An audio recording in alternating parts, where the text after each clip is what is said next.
everyone. Welcome to Mission for Excellence. Today we will do solution of partial differential equations by using Fourier transforms. So we will use Fourier transforms to solve such type of partial differential equations. So we have partial differential equations of the type curly u by curly t equal to c square curly 2u curly x square.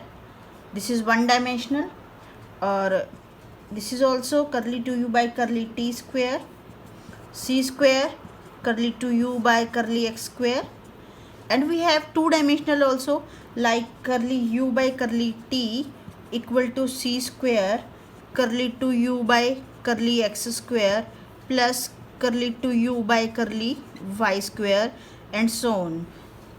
This can be of two dimensional. So these are the types of equations which we will solve today by using Fourier transforms. So the first thing we should keep in mind to solve the differential equation like this, which transform we have to take. We have to take Fourier transforms or Fourier sine transforms or Fourier cosine transforms. So which type of transform we have to take? So I will tell you some rules which will help you to find out the proper transform which we have to use. So the rules are, first rule is, if simple differential equations are given with the condition minus infinity to infinity, only this condition is given, and the differential equation, like suppose we take example of curly u by curly t c square curly 2u curly x square. So only these conditions are given, minus infinity to infinity and t greater than 0, then we take infinite Fourier transform. Infinite Fourier transform. If condition on u is given, means u xt equal to 0 at x equal to 0 and uxt is any value, so say u naught at t equal to 0, like this. If only the condition on u is given, then we take infinite Fourier sine transform. So we will take infinite Fourier sine transform because the initial condition 0 is given and final is not given. So if final is, it means the final condition is infinity. So from 0 to infinity we have infinite Fourier transform, and if condition on u is given, then we take Fourier sine transform. And third, if condition on curly u by curly x is given, derivative of u is given, curly u by curly x at x equal to 0, like this, then we take Fourier cosine transform. When this is given, value of curly u by curly x, that is derivative is given on x equal to 0 or t equal to 0, that is only on the initial condition the value of derivative is given, then we use Fourier cosine transform. Similarly, if u is given at uxt is given at x equal to 0 and x equal to L, on the two conditions, that is the two boundary conditions are given, then we use finite, because now it is limited up to L, so we use finite Fourier sine transform, because condition on u is given, so we use finite Fourier transform. And similarly, if this condition is given on x equal to 0 and x equal to L, then we use finite Fourier cosine transform. Finite Fourier cosine transform when this condition on curly u by curly x is given on 0 and L, then we use this cosine transform. So now let us take an example. The question is, the temperature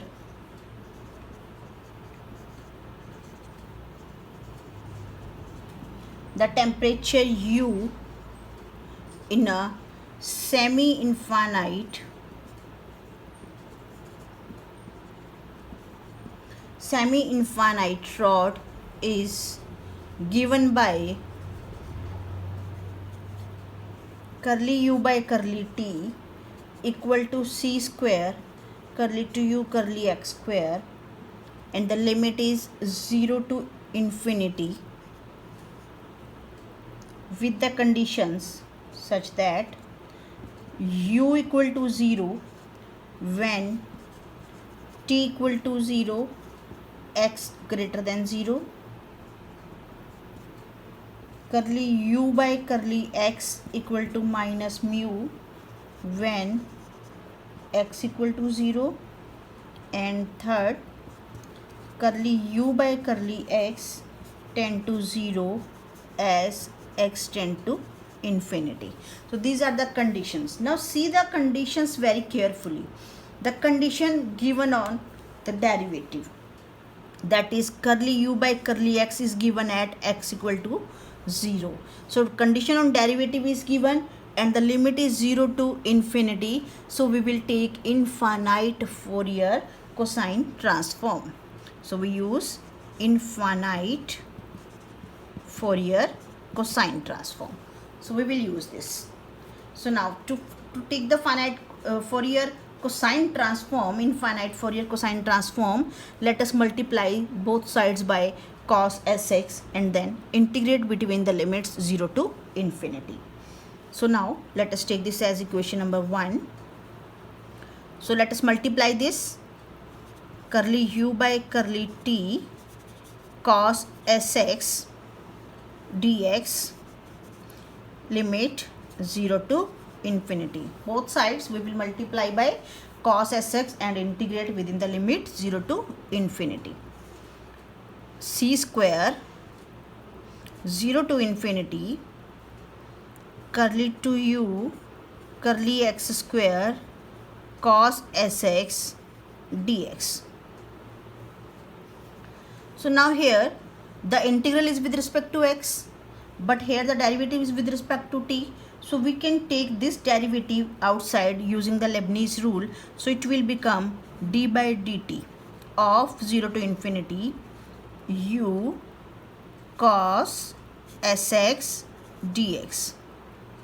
And here we get c square integral 0 to infinity curly to u curly x square cos sx dx. Now this is the cosine transform of function u. So we will denote it as u bar. So d of u c bar. C we have taken suffix for the cosine transform by dt. That is equal to, now integrate the right hand side using by parts. So for the by parts we take this as first function and this as second function. So now let us integrate it. So c square cos sx as it is, integral of this is curly u by curly x limit 0 to infinity minus integral 0 to infinity, derivative of cos is minus s sin sx into curly u by curly x dx. So now we will get, now see the limit very carefully.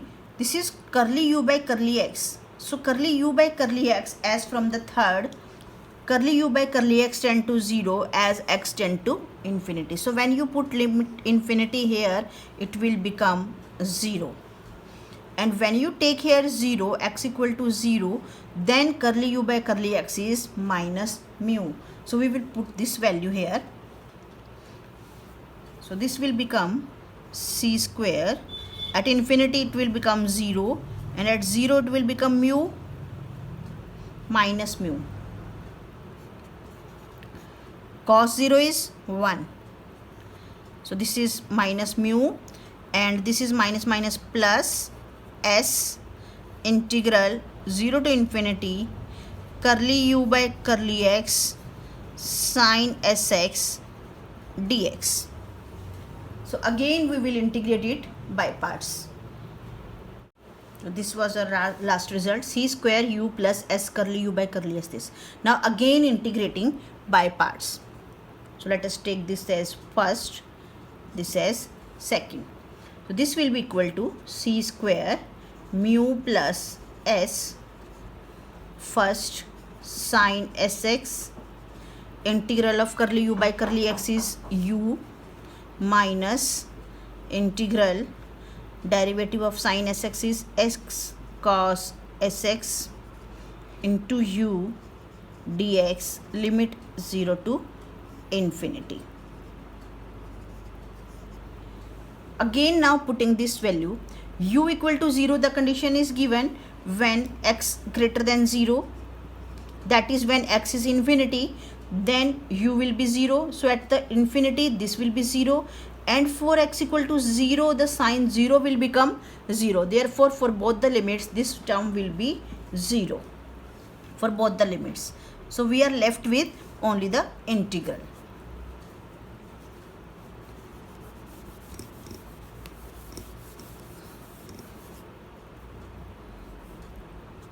C square mu, this will be 0. So this s and s square minus s square integral 0 to infinity u cos sx dx, and 0 to infinity u cos sx dx will be equal to infinite Fourier cosine transform of the function u. So this is mu minus s square uc bar. So now we will take this uc bar to the left hand side along with this.